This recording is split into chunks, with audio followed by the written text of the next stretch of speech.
Hey guys, let's get more news about Dallas, but first, don't forget to subscribe and leave your like. Cooper Rush made history in Cowboys win over Buccaneers. The Dallas Cowboys had already been eliminated from playoff contention by the time they took the field on Sunday night, but quarterback Cooper Rush still managed to lead the team to a gritty win and make a bit of NFL history while doing it. The Cowboys snapped the four-game winning streak for the Tampa Bay Buccaneers, beating them 26-24. Rush completed 26 of 25 passes for 292 yards with one touchdown.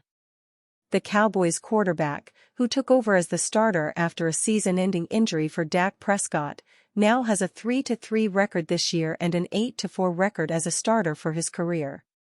Rush also started one game in 2021 and 5 in 2022 in relief of Prescott.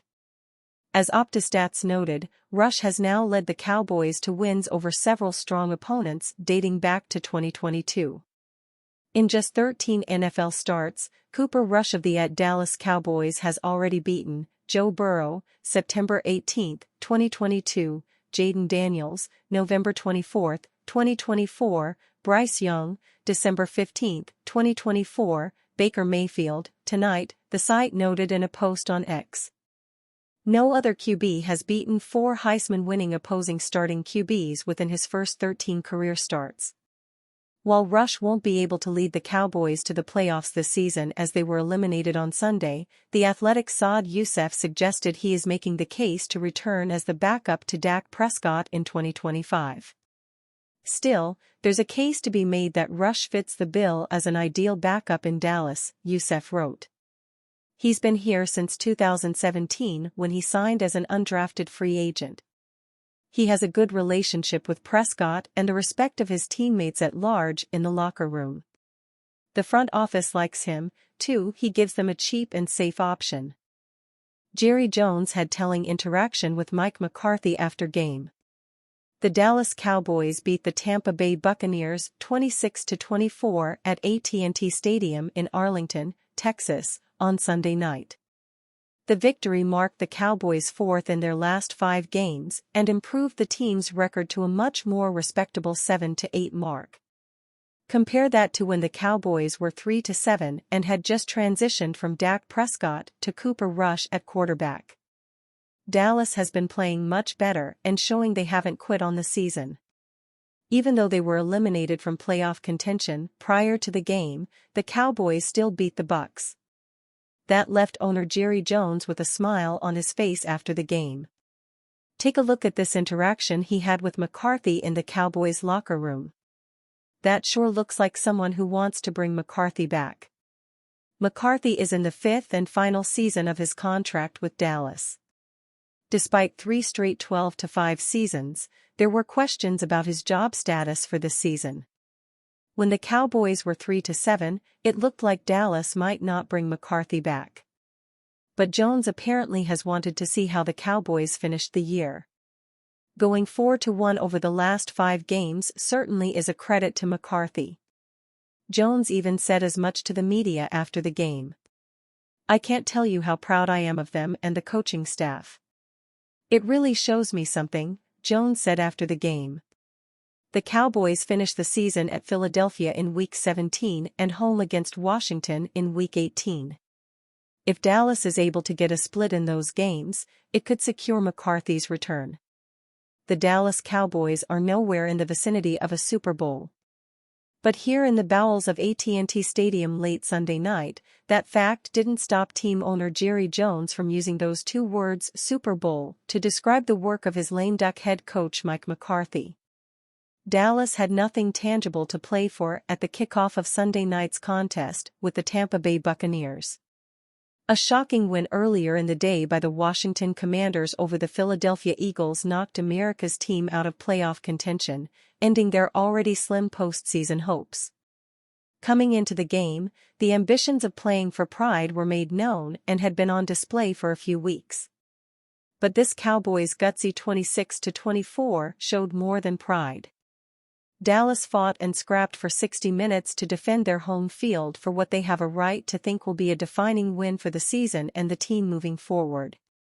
Mike McCarthy, he just won't let them not think that they're not playing for a Super Bowl out there, gushed Jones, announcing in his statement that this win was as driven by positive emotion as any within his 82-year-old memory.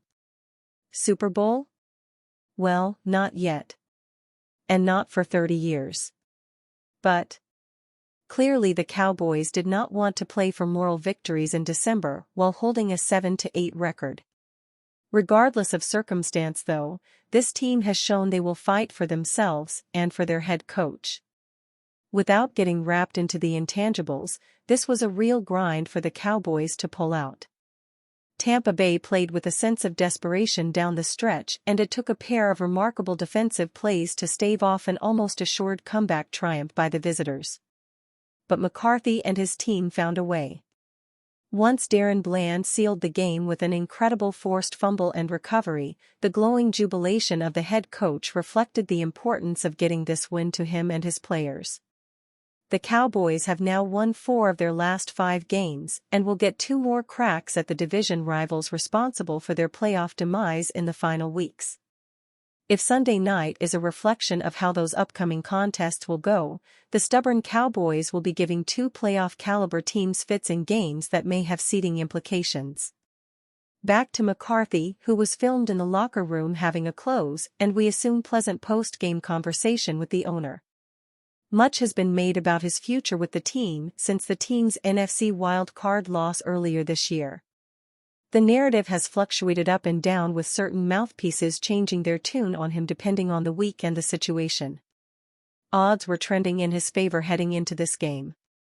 Now whatever Jerry Jones and the front office believes will ultimately serve as the final verdict. Regardless, the effort shown on the offensive and defensive side Sunday represented a team that firmly backs their coach and wants to win with him. This game will not erase all of transgressions of the McCarthy era, and if his future keeps him with this franchise, he will need more than moral victories to stay afloat at the Star. But despite all the adversity, the injuries, and the drama, McCarthy has the Cowboys showing fight. And Jerry can't help himself but to squint and see the possibility of a positive future without firing the coach. Dallas Cowboys named worst fit for top Penn State NFL draft prospect. While the Dallas Cowboys are technically still alive in the NFL playoff hunt, the NFL draft discussion is picking up steam, with fans and analysts looking at how the team could improve its roster in the offseason after an underwhelming 2024 campaign. The Cowboys have been linked to several offensive playmakers, from Heisman Trophy runner-up Ashton Jeanty to Missouri star receiver Luther Burden III. It is clear that the team needs to add playmakers around Dak Prescott and to take some of the pressure off of star wideout CeeDee Lamb, but one man is apparently not suited for the Dallas offense. In an article from Bleacher Report's Brent Sobleski, the Cowboys were named one of the worst fits for Penn State Nittany Lions star tight end Tyler Warren. And you, fan? What do you think of the situation of Tyler Warren? Leave your opinion in the comments.